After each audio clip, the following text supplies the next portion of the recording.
আমি ভাল আৰু বেয়া দুয়োটা কামত সদায় থাকোঁ। গতিকে মনত ৰাখিব, যদি আপুনি ভাল কাম কৰিছে ভাল প্ৰতিদান পাব, আৰু যিসকলে আপোনাক ফ'ল' কৰি ভাল কাম কৰিছে তাৰো প্ৰতিদান আপুনি পাব। আৰু যিসকলে বেয়া কাম কৰে, বেয়া কামৰ শাস্তি তেওঁলোকে পাবই। আৰু যিসকলে তেওঁলোকক ফ'ল' কৰি বেয়া কাম আৰম্ভ কৰিছে বা বেয়া কাম ষ্টাৰ্ট কৰিছে, তেওঁলোকে তেওঁলোকৰ শাস্তিৰ পোৱাৰ লগতে আপুনি যে ৰাস্তা দেখুৱাইছে তাৰ কাৰণে আপুনিও তাৰ শাস্তিৰ এটা সমভাগ হ'ব লাগিব।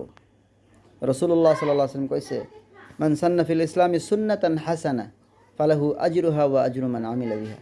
যি ব্যক্তিয়ে ভাল কাম কৰি দেখুৱাব তেওঁ তাৰ প্ৰতিদান পাব, আৰু যিসকলে এই ভাল কামক ফ'ল' কৰি যাব তেওঁলোকৰো প্ৰতিদান তেওঁ পাব। মান সান্না ফিল ইছলামি সুন্নাতান সাইয়্যা ফালাহু উজৰুহা ওয়া উজৰু মান আমিলা বিহা।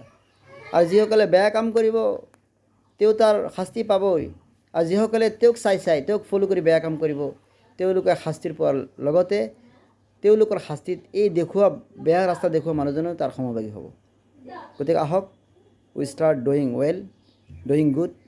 আমি ভাল কাম কৰা আৰম্ভ কৰোঁ, ভাল ৰাস্তা দেখুৱাওঁ যাতে মানুহে আমাক ফ'ল' কৰে আৰু আমি তেওঁলোকৰ প্ৰতিদানত চামিল হ'ব পাৰোঁ। আৰু বেয়া কাম বাদ দিওঁ, কাৰণ আপুনি বেয়া কাম কৰিলে খালি অকল আপুনি শাস্তি নাপাব, বৰঞ্চ যিসকলে আপোনাক ফ'ল' কৰি বেয়া কাম কৰিব তেওঁলোকৰ শাস্তিৰো এটা অংশ আপুনি পাব।